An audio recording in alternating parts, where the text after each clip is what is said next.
In the luxurious studio of a television interview in New York, the spotlight shone brightly on Michelle Obama.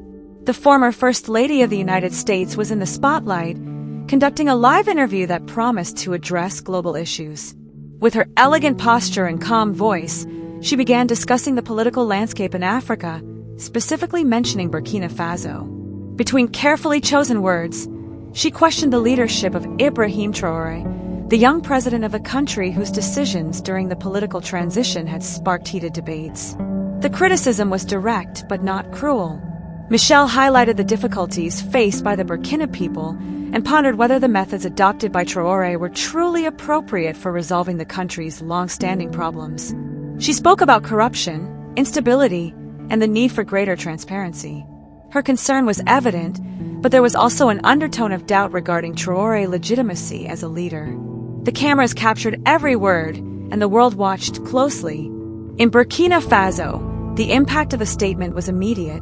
In Ouagadougou, the capital, people gathered around televisions in public squares, listening to Michelle's words with a mix of surprise and discomfort. To many, the criticism seemed unfair, especially since Traoré was seen as a symbol of hope. After years of political instability, murmurs began to rise, and some voices already called for a response. Meanwhile, Ibrahim Traoré was in his office at the presidential office, surrounded by stacks of documents and maps detailing the countries. In challenges, he watched the interview in silence, his expression thoughtful. Beside him, Marie Diallo, his communications advisor, observed him closely, trying to anticipate his reaction. "What do we do now?" she asked hesitantly. Traoré only shook his head, as if he already had an idea forming. Behind the scenes, Traoré's communication team debated strategies for responding to the criticism. Some suggested a firm rebuttal, while others advocated for a conciliatory tone. However, Traoré interrupted the discussion.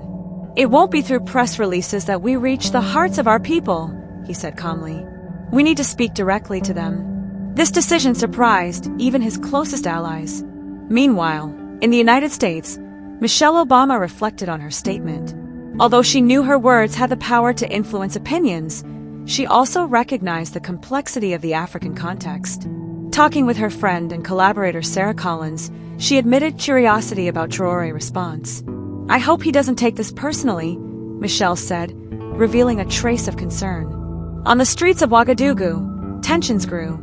Protesters carried signs supporting Traoré, while others criticized external interference. The city harped with emotion, and it seemed like any wrong word could inflame the situation further. For many, this was more than a political dispute. It was a matter of national dignity. Finally, Traoré announced he would make a public address the following day before university students in Ouagadougou. The choice of location was intentional. He wanted to speak directly to the youth, the future of the country. As he prepared his words, he knew this would be a defining moment, not just for his leadership, but for the very destiny of Burkina Faso.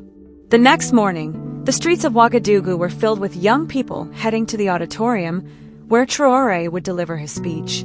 There was an air of expectation, as if everyone sensed something important was about to happen. Inside the building, students filled every available seat, eager to hear their leader speak. Traoré took the stage without ceremony, wearing simple clothes that reflected his humble origins. He began by speaking about his childhood in a small rural village where the struggle for survival was a daily reality.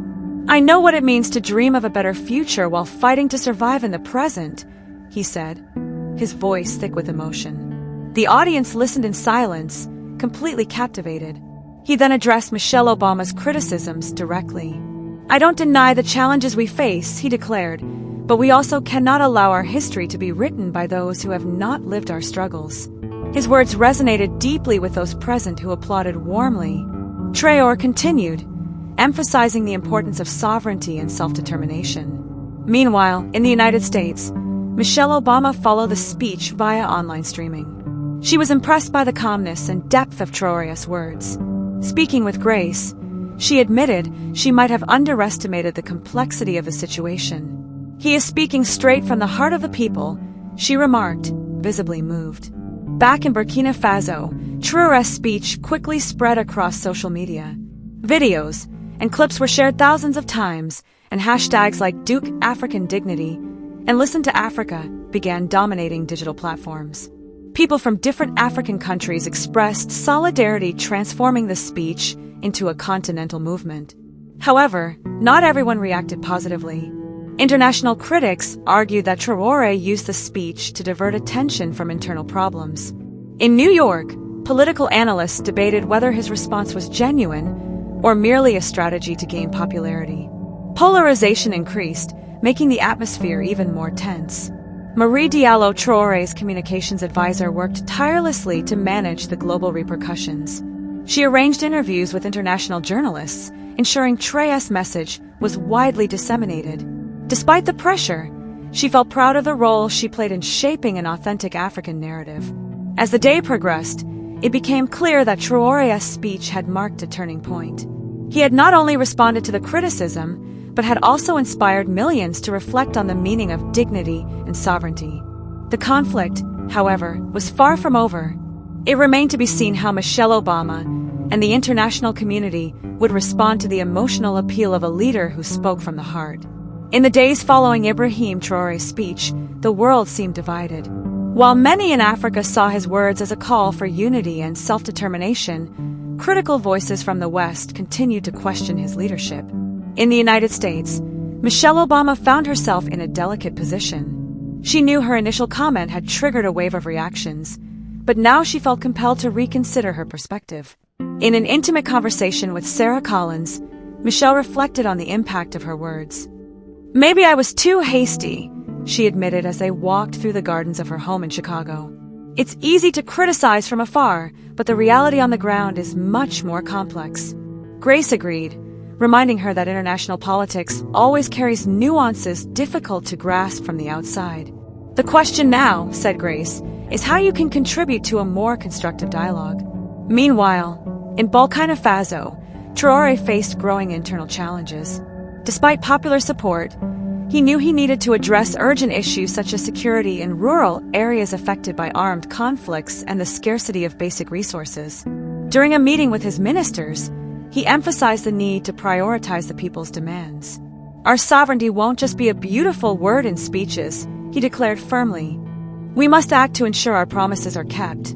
Marie Diallo, his communications advisor, was under constant pressure.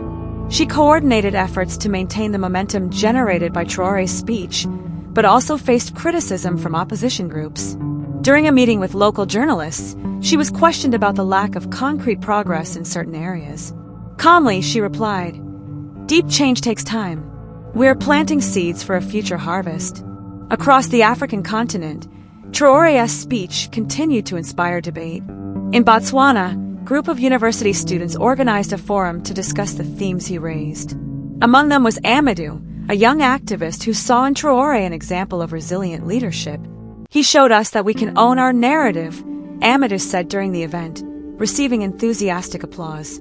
On the other hand, in Paris, European political analysts continued to debate the implications of the speech. For some, it was a warning against external interference. For others, a distraction from the internal shortcomings of the Burkina Faso government.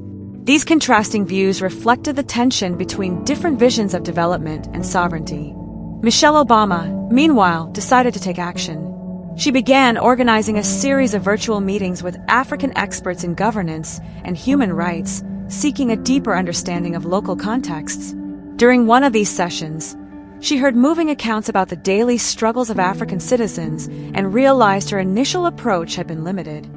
"We need to listen more and speak less," she told the participants, acknowledging her own transformation. This chapter closed with a moment of introspection for both protagonists. Traoré, in his office at the presidential palace, gazed out the window while thinking about the expectations placed upon him. Michelle, in her library in Chicago, reviewed notes from her recent conversations.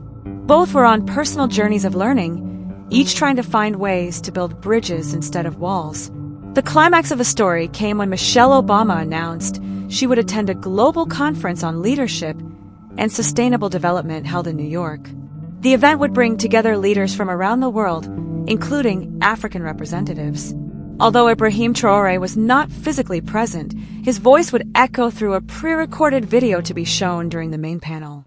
On the day of the conference, Michelle took the stage with a renewed posture.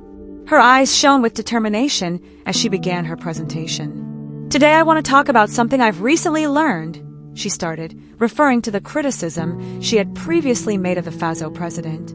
"Sometimes our intentions can be misunderstood, especially when we don't fully understand the context of those on the other side." The audience listened in silence, absorbing the sincerity in her words. When it was time for Traoré's video to play, the atmosphere shifted. He appeared before a rural landscape in Burkina Faso, surrounded by curious children watching him closely. "My message today is simple," he said, addressing the international audience directly. "I do not ask for approval, but for respect. Respect for our choices, our struggles, and our vision for the future." The images deeply moved those present, many of whom stood to applaud once the video ended. After the session, Michelle was approached by several participants, including African diplomats and global activists. They praised her courage in acknowledging her own missteps and encouraged her to continue promoting constructive dialogues. One diplomat suggested she consider visiting Burkina Faso to see firsthand the challenges the country faced. Michelle smiled, intrigued by the idea. Meanwhile, in Burkina Faso, Traoré watched the conference broadcast with his team. When Michelle mentioned her reflection on the African context, he felt a weight lift from his shoulders. Marie Diallo, standing beside him, noticed the change in his expression. "She understood," she softly said. Traoré nodded, realizing this moment could mark the beginning of a new phase of collaboration. The effects of Michelle's speech and Traoré video were immediate. International newspapers highlighted the conciliatory tone of the conference, emphasizing the importance of empathy-based and understanding-driven dialogues. Hashtags like global dialogue and respect for differences began circulating on social media, further expanding the reach of the message. However, not everyone was satisfied. Critics argued that the public reconciliation was only superficial and that structural problems remained unsolved. Even so, most recognized that the gesture from both sides had created a unique opportunity to move forward. The climax culminated in a symbolic moment. Michelle in New York recorded a short message addressed to the Burkina Faso people. "You have a leader who speaks with passion and heart," she said, "and we and the rest of the world have much to learn from you." These words broadcast to Ouagadougou were met with tears of emotion from many who followed the unfolding events. Michelle Obama's message broadcast to Burkina Faso resonated deeply with the Burkina people. In Ouagadougou, crowds gathered in public squares to watch the live transmission of the recording. Hearing a globally respected figure acknowledge Ibrahim Traoré's leadership and call for respect toward Africa was a moment of collective pride. For many, it represented more than just reconciliation. It was a validation of their struggle for dignity. Traoré watched Michelle's message in silence, seated in his office at the presidential office. He hadn't expected such humility from someone of such international prestige. Marie Diallo, who stood beside him, noticed the gleam in his eyes. "She understood our message," he said, almost whispering. "And we understood hers." That symbolic exchange of respect and understanding marked a turning point in the narrative in the United States. Michelle continued reflecting on the events. She decided to follow through on the suggestion made during the conference, visiting Burkina Faso to experience the country's realities firsthand. Although her schedule was packed, she knew this trip could be a crucial step in building authentic bridges. "We need to step out of our bubbles," she told Sarah Collins as they planned the visit details. "Only then can we truly learn." Meanwhile, in Burkina Faso, Traoré faced new internal challenges. Despite popular support, he knew he needed to make progress on practical issues like security and infrastructure. During a meeting with community leaders, he called for direct collaboration from the people. "We cannot do this alone," he declared. "We need you, your ideas, and your efforts." His inclusive approach earned him even more support among citizens. Preparations for Michelle Obama's visit generated great anticipation across the country. Schools and universities organized debates about the topics she might address. Amadou, who the young Senegalese activist inspired by Traoré's speech, traveled to Ouagadougou to participate in a special forum on youth and leadership. He expressed gratitude that both leaders were fostering such meaningful dialogues.